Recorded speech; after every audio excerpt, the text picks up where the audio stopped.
Qala al-muallif rahimahullahu ta'ala wa tasihhu salatu man adma lithatuhu atau lithatahu qabla ghaslil fami. Sampai situ ya. Ini masih tentang najis-najis yang dimaafkan atau yang tidak dimaafkan. Wa tasihhu salatu, dan sah salat man adma lithatahu qabla ghaslil fami. Orang yang membuat berdarah gusinya atau orang yang berdarah gusinya. Di situ adema atau damia? Adema juga. Adema. Situ dumia.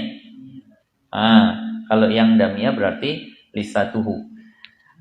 Dan sah salat orang yang berdarah gusinya sebelum dia membasuh mulutnya.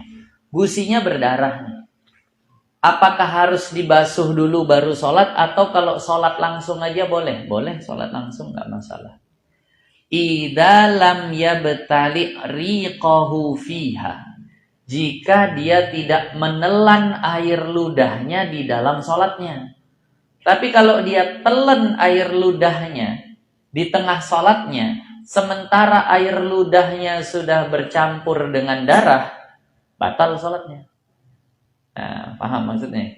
Karena meminum yang bukan air ludah, itu sedikit pun itu akan membatalkan salat. Li'anna damal listati ma'fuun anhu, karena darah gusi itu dimaafkan darinya binisbati ila riq, kalau memandang kepada air ludah, jadi nggak masalah.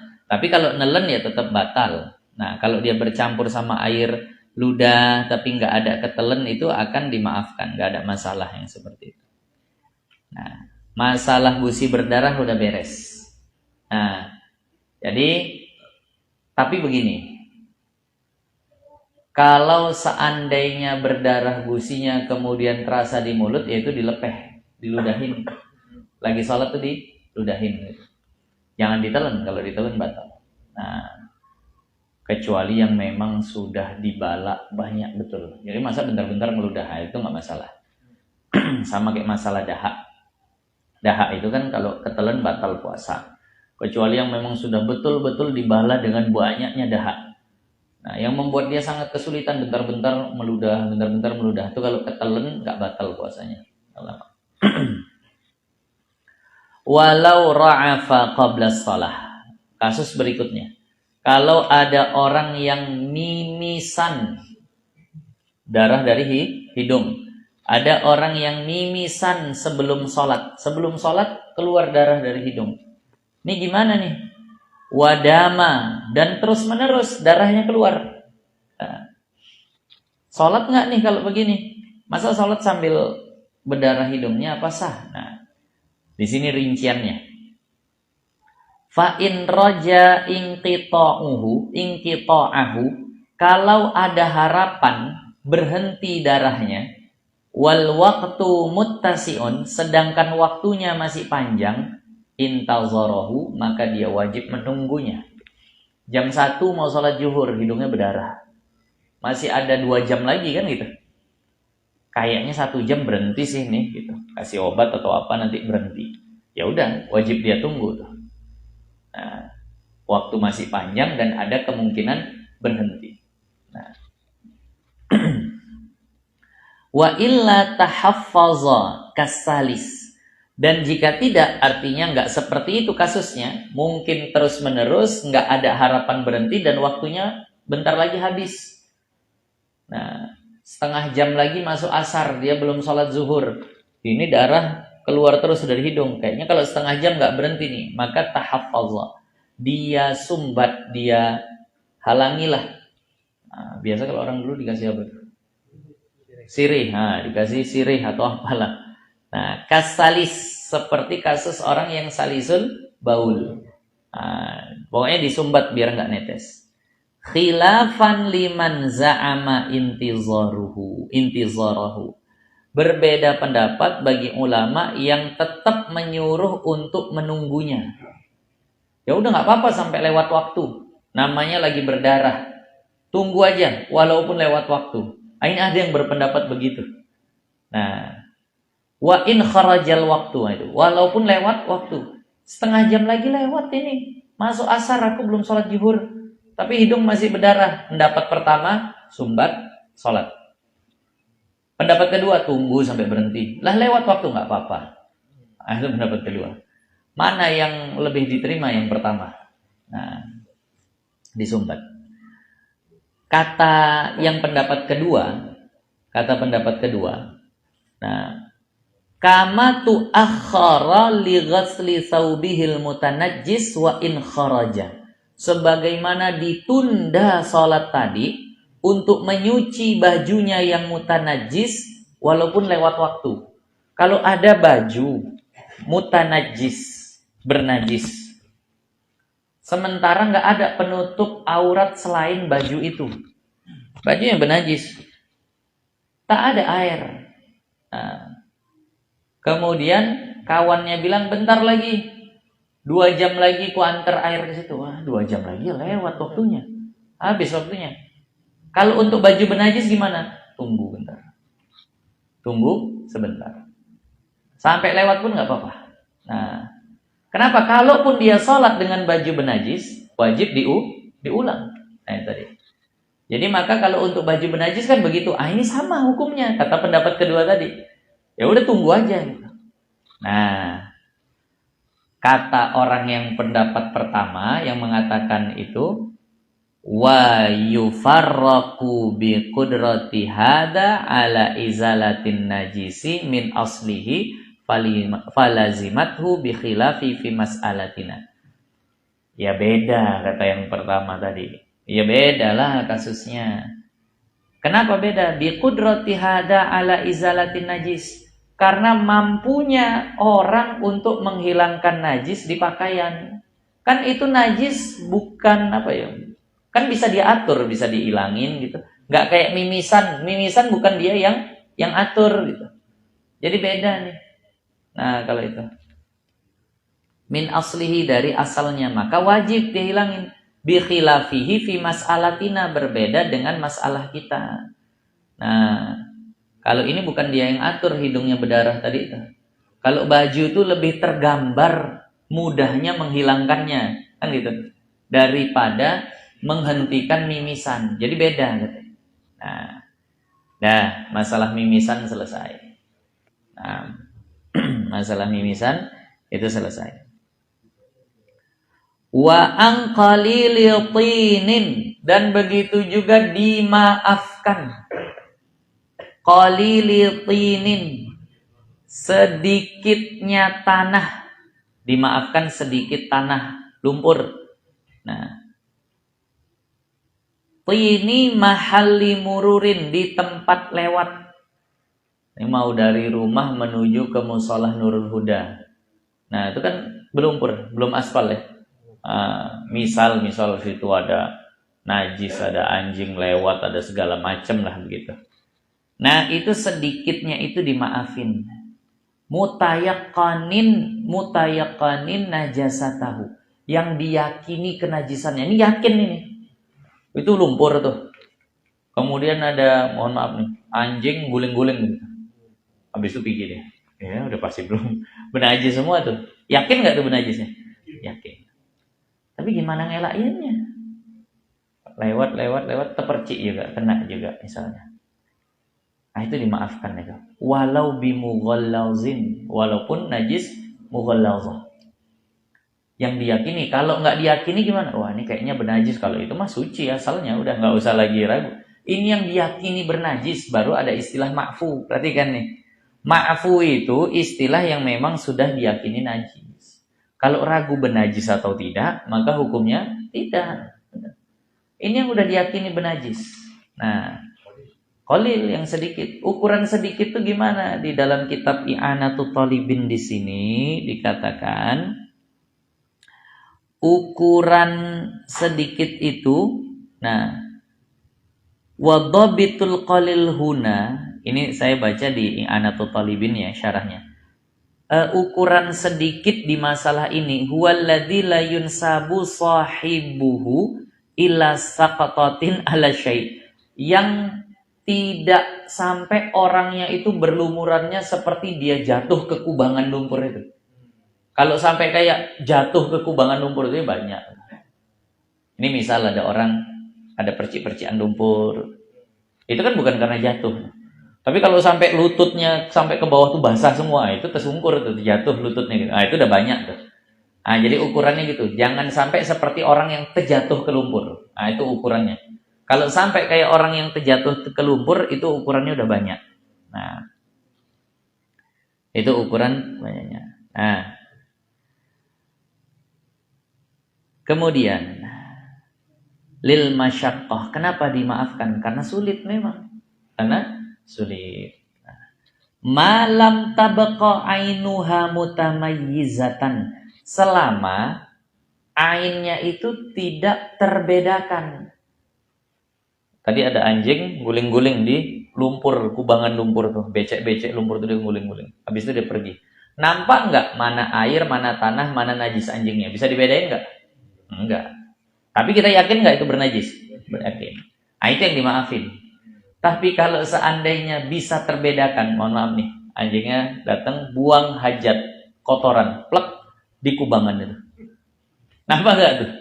Nampak. Nah, kalau itu janganlah kena taiknya dibilang maaf. Itu mana bisa gitu? Kalau kena taiknya bernajis pasti. Kenapa? Karena terbedakan taik anjing tadi dengan lumpur sekitarnya. Paham maksudnya nih? Nah, selama tidak terbedakan lagi.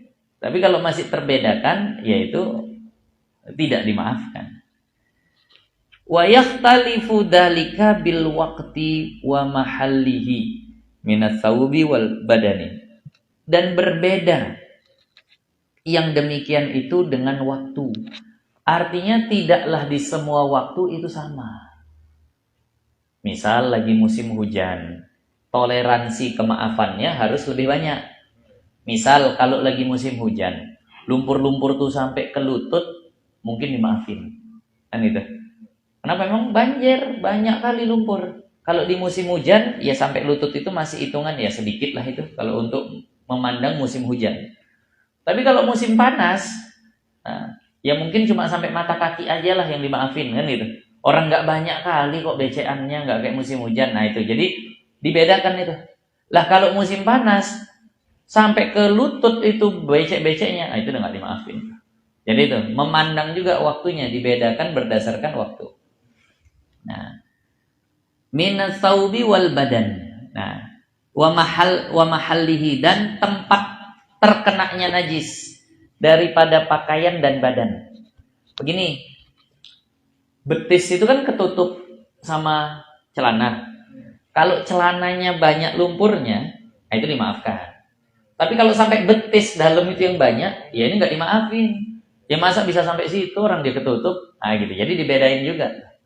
Nah, jadi dipandang waktunya dan dipandang juga tempatnya.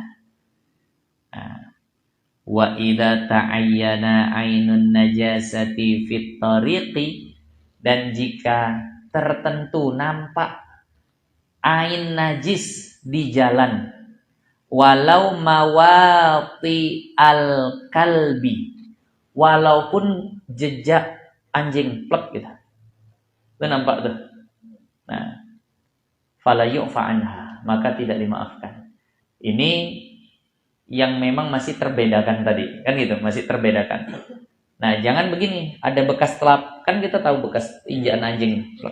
Jangan itu dipijak dengan sengaja begitu. Kalau itu dipijak dengan sengaja itu enggak dimaafkan. Nah,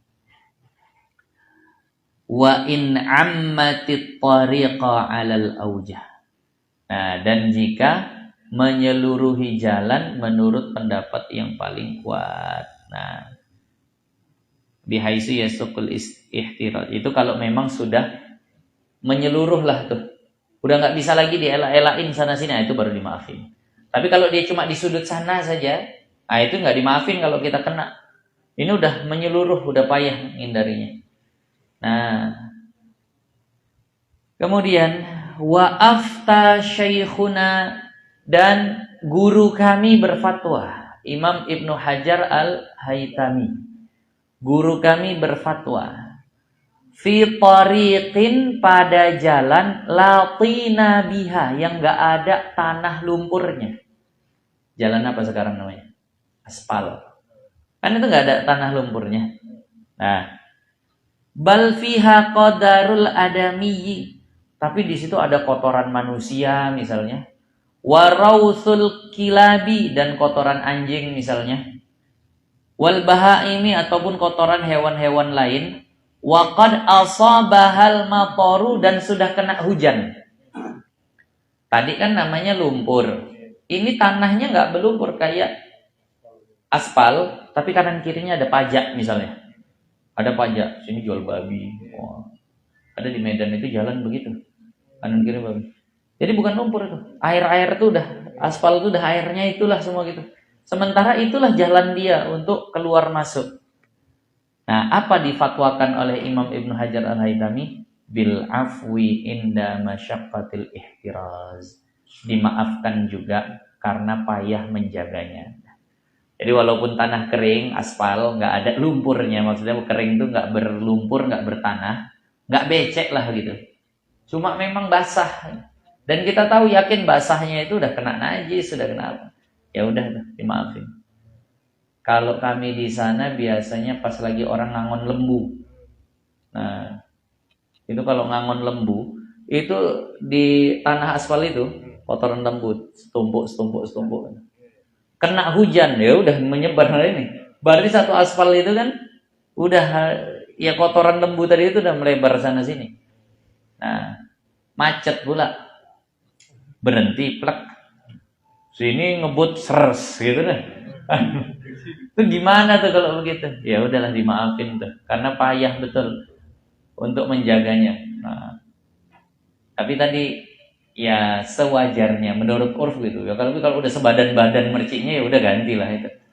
Nah, ini misal kena ke betis atau kena mata kaki. Nah, qaidatun muhimmatun. Kaidah penting. Ini penting betul kaidah nih. Secara fikih ya. Ini kita lagi bahas fikih. Walaupun tasawuf nanti amalin yang paling hati-hati. Bismillah. Wahia, dan kaidah itu adalah annama asluhu thaharah, bahwa apa-apa yang asalnya itu suci, wa ghalaba 'ala dhanni tanajjusahu, dan ghalib, apa bahasa kita, mendominasi di dugaan kita, kuat dugaan kita akan kenajisannya, li ghalabatin najasati fi mithlihi, karena memang sudah sangat-sangat sering ada najis pada yang perkara demikian itu. Nah, fihi qaulani ma'rufani, pada masalah ini ada dua qaul ma'rufani yang sudah dikenal, bi qaulail asli waz zahir, dengan pendapat yang memandang asal dan pendapat yang memandang zahir. Atau kalau nggak mau pakai bahasa zahir, awil ghalib. Jadi begini, ada satu benda, ya kita bilanglah benda, ada satu benda asalnya pasti suci, tapi kuat dugaan kita itu sudah bernajis. Belum sampai yakin ya. Ghalabatuz zan, kuat dugaan kita ya najis nih. Kenapa? Udah umum rata-rata bernajis, tapi masih kuat dugaan. Ini gimana hukumnya? Ada dua qaul. Qaul pertama memandang asal, qaul kedua memandang ghalib. Kalau memandang asal apa ini? Suci. Kalau memandang ghalib, najis. Contoh, bejananya orang kafir yang hobi, mohon maaf nih, yang hobi makan babi. Dia punya gelas, disuguhin ke kita, minum gelas air begini. Kita padahal cuma mau duduk, mau apalah, mau sekedar nanya-nanya masalah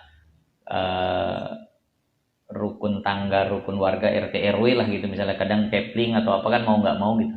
Disuguhin minum, kita tahu ini orang kafir, suka kali makan babi, dia ngasih begini, minum. Kalau nengok asal gelas dan asalnya air, apa hukumnya? Suci. Tapi nengok hobi dia yang suka kali makan babi, Ghalibnya ini benajis atau suci? Najis. Ini gimana nih hukumnya nih? Ada dua qaul. Qaul pertama memandang asal, qaul kedua memandang ghalib. Mana yang dimenangin nih? Amannya. Ini kita lagi bicara fikih ya. Kalau belajar tasawuf gimana? Gak usah minum kan gitu. Nah, mohon maaf Pak, lagi puasa. Puasa apa hari Jumat? Bisa. Ya udahlah, pokoknya gimana lah alasannya lah gitu. Nah, puasa dari minum yang syubhat gitu. Nah, arjahuhuma. Nah, yang paling kuat di antara dua pendapat itu yang mana? Annahu tahirun, bahwasannya dia suci. Ingat, ini adalah fikih. Saya selalu katakan, najis tidak akan menjadi najis selama belum yakin. Nah, cukup ini menjadi obat orang yang was-was. Nah, udah cukup ini menjadi obat bagi orang yang was-was. Nah, selesaikan. Aduh, ini benajis atau enggak? Benajis atau enggak hukumnya enggak. Udah gitu aja dah. Jangan bingung-bingung. Nah, itu pernah tanya. Dulu 10 tahun yang lalu atau berapa itu pernah. Nah, mijak tempat yang di situ banyak anjing segala macam. Udah kalau nggak yakin benajisnya udah suci lah itu dah. Gitu. Nah, kalau yakin najisnya udah dibasuh. Nah, ada itu tadi. Nah, jadi kalau misalnya was-was, lari kemari saja. Kalau nggak was-was silahkan amalkan yang ihtiyat. Amalan bil aslil mutayaqqani, mengamalkan dengan asal yang diyakini. Ghalib itu sifatnya apa? Zon, kan gitu. Asal itu sifatnya apa? Yakin. Nah, itu. Yakin nggak nih asalnya suci? Yakin. Siapapun pasti bilang air ini pasti asalnya. Yakin nggak tuh? Sekarang udah dipakai sama orang-orang begini begitu segala macam. Ya kemungkinan besarnya bernajis, tapi sifatnya juga masih kemungkinan, belum yakin. Nah, jadi itu tadi hukumnya. Li'annahu adbaq, karena asal itu lebih terpastikan. Bahasa kita gimana? Di situ artinya lebih terpercaya itu. Karena asal itu lebih terpercaya. Minal ghalib, daripada ghalib. Nah, al-mukhtalaf bil ahwal wal azman, yang berbeda-beda dengan keadaan dan masa. Maksudnya begini. Kalau kita semua ditanya nih. Air ini asalnya suci. Berapa persen keyakinan kita? 100%. Lalu saya bilang, cuma ini ada orang kafir yang menyuguhkan air ini. Kira-kira benajis enggak? Benajis. Saya tanya Pak Isa, berapa persen kira-kira kenajisannya? 10%. Nanti tanya Pak Usop, mungkin 40%. Nah, itu mukhtalaf tuh. Tiap orang keadaannya pasti beda nilai itu. Yang lebih pastinya mana? Asal. Udah makanya itulah lebih gampang ukurnya gitu. Nah, belum lagi masa. Mohon maaf, kalau orang kafir dulu mungkin agak payah makan babi. Nah, gitulah. Jadi kalau dia pun tinggal di sini, ya kebanyakannya makan ayam. Berubahlah persentase kenajisannya. Sekarang mungkin gampang betul. Nah, pesan Gojek, GoFood pun bisa tuh. Nah, yang sering saya ditanya, Ustaz, apa hukumnya kami supir Gojek ketika dapat pesanan GoFood tapi makanannya babi panggang? Di Islam kan namanya orang yang buat restoran babi panggang segala macam tuh mungkin masukin juga ke GoFood. Masuklah orderan tadi itu. Nah, apa hukumnya kami belikan, ngantarkannya segala macam? Saya bilang haram, tak boleh. Nah, kan bisa cancel ya. Nah, bisa cancel aja, tunggu aja yang lain. Nah, itu tadi sama. Makanya saya bilang haram, tak boleh. Nah, belikan, nganteri. Nah, malah minta bintang lagi. Bintang 5 Pak ya. Nah, udah kalau bisa di cancel. Kan ada juga supir-supir GoFood yang lain yang memang sama kepercayaan sama mereka, biar mereka saja. Makanya jangan deket-deket situ, saya bilang. Kan biasanya yang dapat yang paling deket sama kedainya kan gitu. Agak jauh lah sedikit. Ke tempat nasi biryani kah atau mana gitu. Kenapa dia mangkalnya deket situ? Nah, apa contohnya? Contoh perkara yang kita bahas ini apa di kitab ini? Wadalika katiyabi khammarin. Maka itu contohnya seperti pakaian pembuat khamar. Tukang khamar. Nah, kira-kira bajunya gimana tuh? Kalau kita di sini tukang apa lah? Tukang tua. Oh ya, bisa tukang tua lah. Dia yang ngolah dia segala macam. Allahu Akbar, Allahu Akbar. Bentar ya, ke sholat dulu. Masya Allah, masih ingat sholat nih. Sampai ke masjid, kok nggak ganti baju? Kenapa rupanya? Kok kan kerja di orang tua itu? Iya. Kok nggak ganti baju? Mana sah sholatmu? Itulah kau tak ngaji Fathul Mu'in. Itu tukang tua cerita Fathul Mu'in. Misalnya gitu. Oh nggak tahu ada dua, ada qaul asli, ada qaul ghalib. Nah, yang menang tuh qaul asli. Nah, itu mimpi aja tukang tua bisa cara begitu. Nah, itu contoh aja. Wahaidin, dan pakaian wanita haid yang biasa ada darahnya lah gitu. Nah, wasibyanin, dan anak-anak. Nah, anak-anak ya biasa main najis-najis nggak tahu sana sini. Wa awani mutadayyinina bin najasah. Nah, ini yang lebih parah lagi nih. Ini udah ghalibnya seperti apa nih? Dan bejana-bejana orang-orang yang beragamanya itu dengan najis. Yang beragamanya dengan najis. Ritualnya itu pakai najis. Ada satu kepercayaan di dalam kitab ini, juga dalam kitab Asy Bajuri, ada satu golongan orang Majusi. Mereka itu cara beragamanya kalau nyuci piring harus pakai kencing sapi. Nah, nyuci gelasnya itu pakai kencing sapi. Itu udah cara beragama mereka. Lalu disuguhi kita, Pak silakan. Lalu itu gimana?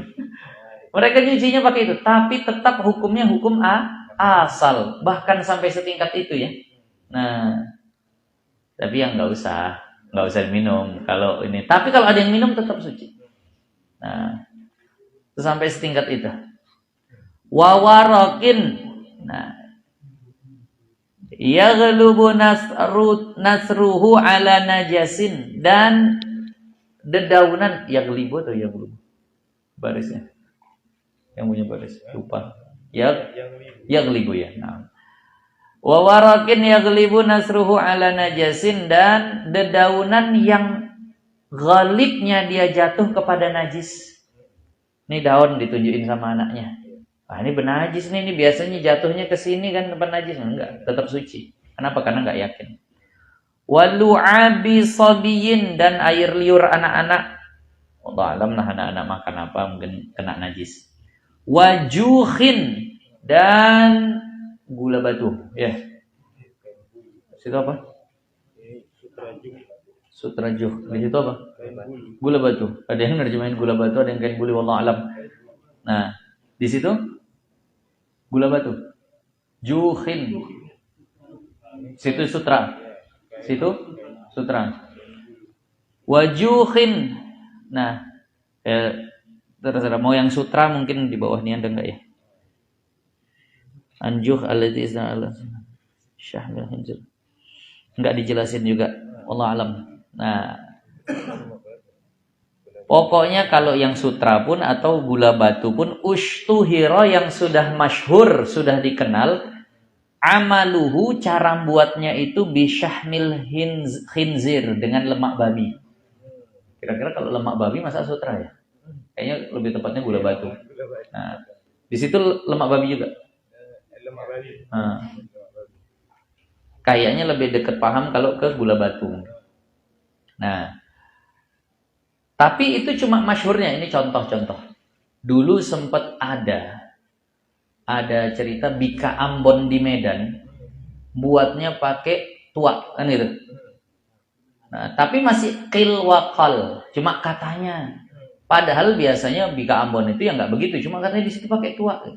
Lalu kita disuguhi bika Ambon di rumah saudara kita di Medan, makan. Ya, bika Ambon yang itu bukan ya? Gitu. Boleh nggak dimakan tuh? Boleh. Ayo. Kita bahas fikih ya. Nah, yang sufi nanti dulu sini. Mana tahu di sini ada sufi, kita masih belajar fikih. Nah, ya. Komposisinya. Nah, kalau ada komposisinya memang ditunjukkan situ silahkan baca. Tapi ini udah di piring gitu. Nah, apakah sampai wajib kita nanya-nanya? Enggak, makan aja. Ada nggak bika Ambon yang halal? Justru banyakan yang halal. Nah, bahkan seandainya masyhurnya bika Ambon itu seperti itu, udah tetap halal. Nah, nanti ada hadisnya di ujung. Nah, wajubni syamiyin, wajubnin syamiyin, dan keju daerah Syam.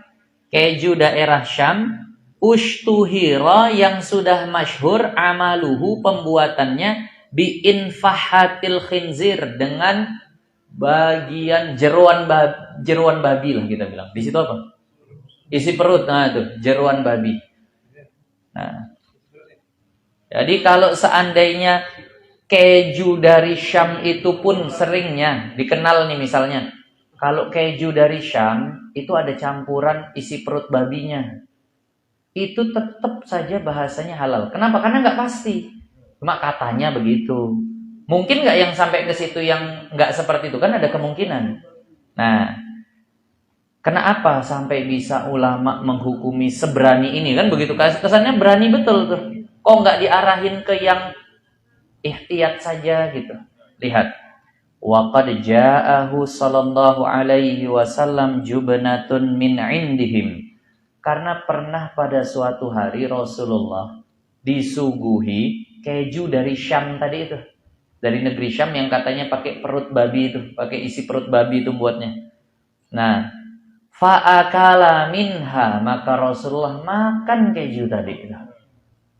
Walam yas'al an dzalika, dan Rasulullah nggak banyak tanya tentang itu. Suguhi makan. Nah, Rasulullah kok nggak ihtiyat saat itu li ajli tasyri', saat itu sedang menjelaskan syariat. Nah, makanya nggak dihabisin minha, sebagiannya saja. Nah, dzakarahu syekhuna fi syarhil minhaj, ini disebutkan oleh guru kami di dalam kitab syarah minhaj, Tuhfatul Muhtaj nama kitabnya. Wa yu'fa akan datang insyaallah.